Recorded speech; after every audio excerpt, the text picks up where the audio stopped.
The world of professional detailing requires a huge investment, not just in tools, but in certifications, in vendor partnerships. Your whole reputation can hinge on the quality of the products you use. And that's exactly what we're focused on today. For this deep dive, we've pulled together some pretty comprehensive findings on one major ceramic coating distributor in the U.S. market, Fireball USA. Our sources here are, well, they're from every angle. We have Group A, which is professional detailers, installers who were deep inside the system. And there's Group B, the customers, the people who actually paid for the coating on their car. And crucially, Group C, former employees who saw how the whole operation worked from the inside. And their stories. They all corroborate. And that trifecta of perspectives painted a really chilling picture. So our mission today is to unpack this central claim that this business model is allegedly built to turn what should be a partnership into a massive liability for your shop. Exploiting detailers through what our sources called coercive tactics and, frankly, technical malpractice. Okay, so let's just dive right in, starting with what seems to be the core of their whole model. The Fireball Academy. The training, right. This is mandatory if you want to be a master installer. It's sold as this, elite education. But the people who've been through it describe it as more of a sophisticated labor trap? That's the perfect way to put it. So, first off, detailers are paying over $1,000 for a 3-day course in Kansas. But the really shocking part is when you break down the hours. It's stunning. The entire course is supposedly 24 hours.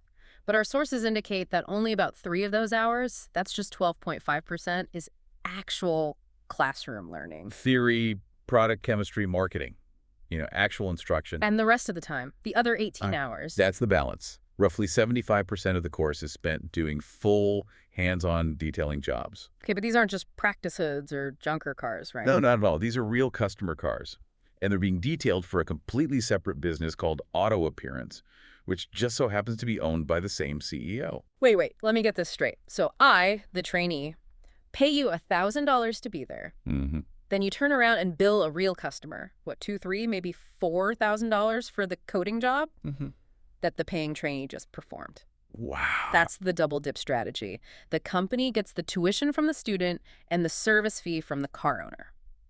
It's an incredible cost-saving measure because you're replacing paid staff with a constant, rotating stream of paying students. And that completely ruins the training, doesn't it? I mean, if the goal is just to rush a customer's car out the door, you're not learning quality, you're learning speed, and you're learning rushed habits. Exactly. Former staff told us trainees are constantly rushed to meet deadlines for auto appearance.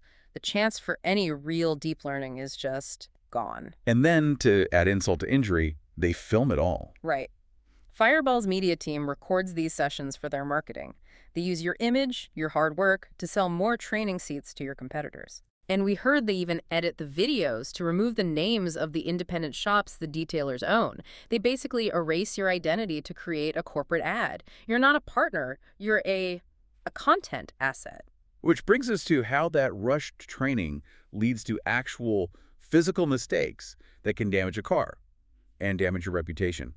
We're talking about the X method. Yeah, the proprietary X method for applying the ceramic coating. Every single source, from installers to former staff, agreed that this goes against basically every industry standard. The standard is a grid pattern, right? Tight overlapping lines to get an even layer of product. Exactly. But with the X method, you're dragging the applicator in a big X across the panel. So what happens? The middle of the X gets twice as much product. And that immediately creates high spots, those dark, cloudy patches that are a nightmare to fix. Which means the installer has to go back, correct it? Which costs time, money, and risks abrading the clear coat to remove it. And there's more. Because the X covers such a large area, the coating starts to flash to dry while you're still working. So when you try to level it out, that friction from the partially cured coating, it creates micro scratches in the clear coat. You're literally paying to learn a technique that our sources say physically damages the vehicle. What's really damning here, though, is that the company apparently knew. They knew. We saw reports that manufacturing partners, even chemists, warned the U.S. CEO that this method causes paint damage. So why keep teaching it? The cool factor for social media. Apparently, the visual of the X pattern just looks better on video. It was marketing over quality control. We even heard the global CEO of Fireball Korea was distressed about it.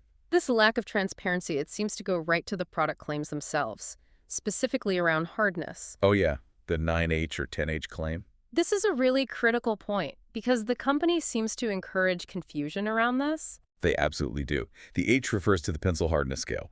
9H is just the hardest graphite pencil lead.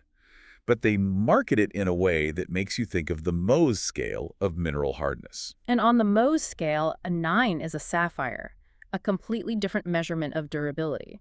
Let's be perfectly clear on this. A liquid polymer coating cannot physically reach a 9 on the Mohs scale. A 9H pencil test is maybe a 6 or 7 on the Mohs scale at best. So it's roughly as hard as quartz, not a sapphire. Not even close. It's classic deceptive marketing.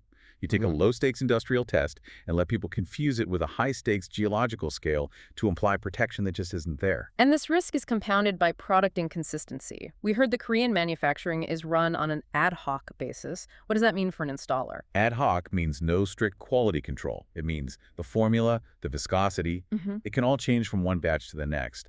And when you're working with a chemical that needs to react precisely to cure properly, that's a recipe for disaster. Which leads us to maybe the single most serious allegation we found. The MSDS sheets. The material safety data sheets. A source claimed the CEO confided that they were completely fabricated. This is a huge legal and operational risk. The justification was supposedly to stop competitors from reverse engineering their formulas, but think about the implications for you, the installer. Exactly. If that document is fake, you have no idea what chemicals you're actually handling. What are the real hazards, the right safety measures? What if an employee has a reaction? The liability falls right on your shoulders as the small business owner. It's a massive red flag. Let's pivot from the product to the operational pressure the company puts on its partners, because that flawed training we talked about, they enforce participation with some very coercive tactics. It all comes back to that one-year trap. The master installer agreement says you have to go to the academy within a year to keep your product access. It's a mandatory fee, basically, just disguised as professional development. And if you don't register, you get this email. Sources say it's designed to panic you. The subject line is literally, "Time is up. Register for training today, or you'll miss your chance." That's not a reminder. That's an economic threat. And the penalties are immediate. They revoke your branding, so you have to scrub all the logos from your shop, your website. They cut off customer leads. But the killer is the inventory freeze. That's the real threat. If you're non-compliant, you can't order the professional coatings. This isn't just an inconvenience. You can't finish jobs you've already started. You can't honor warranties for customers from months ago. It puts you in immediate breach of contract with your own clients. It's a reputation crisis manufactured by your own vendor. And this whole system exists against a backdrop of what sources describe as major corporate instability at Fireball USA. Significant debt owed to the manufacturer in Korea stemming from alleged mismanagement. Decima story is a perfect example of that. It really is. So at the SEMA trade show, the CEO apparently chose to buy a massive 20 by 30-foot video wall for the booth. An expense over $100,000. Right. And he chose that over a cheaper but much higher exposure NASCAR sponsorship deal. So the NASCAR deal falls through. And to cover the debt from the video wall, sources claim the CEO just fired several employees right after the show. Think about that. The company incurs huge debt for a flashy marketing toy, while at the same time pressuring small businesses to pay $1,000 tuition fees just to stay in business. And the instability goes deeper right into the supply chain. It does.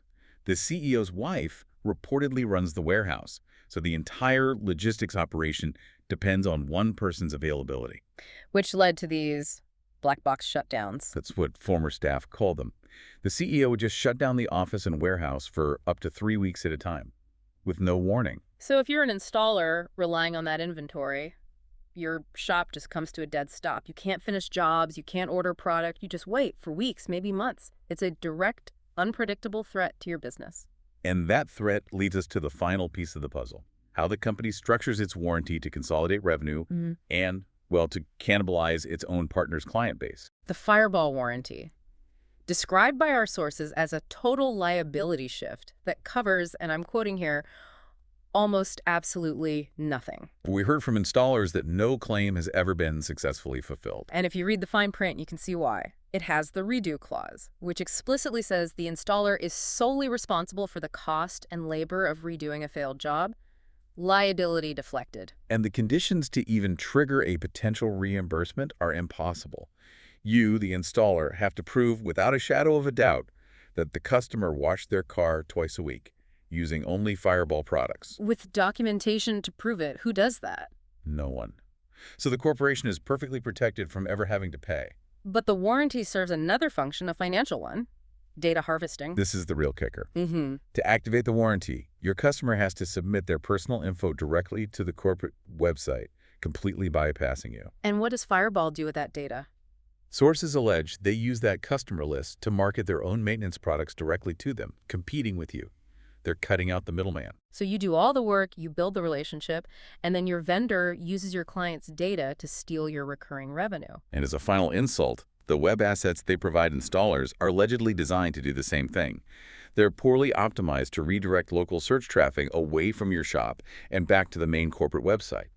So if we step back and look at the whole picture, we're seeing a business model that sources say relies on free labor, teaches flawed techniques that risk damaging vehicles, And uses coercive tactics like inventory freezes and data harvesting to enforce recurring payments and strip revenue away from its own partners.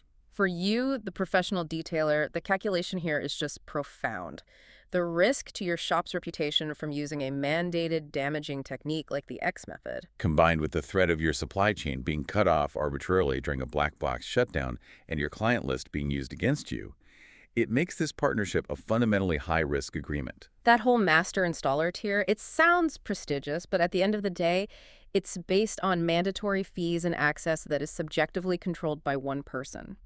So if your entire business continuity relies not on your quality or your loyalty, but on making sure you pay your next tuition fee and stay on the good side of an executive prone to instability, what is the true cost of that certification to your professional autonomy? Something critical to consider before placing your shop's future in anyone's hands. That was the deep dive. We'll see you next time.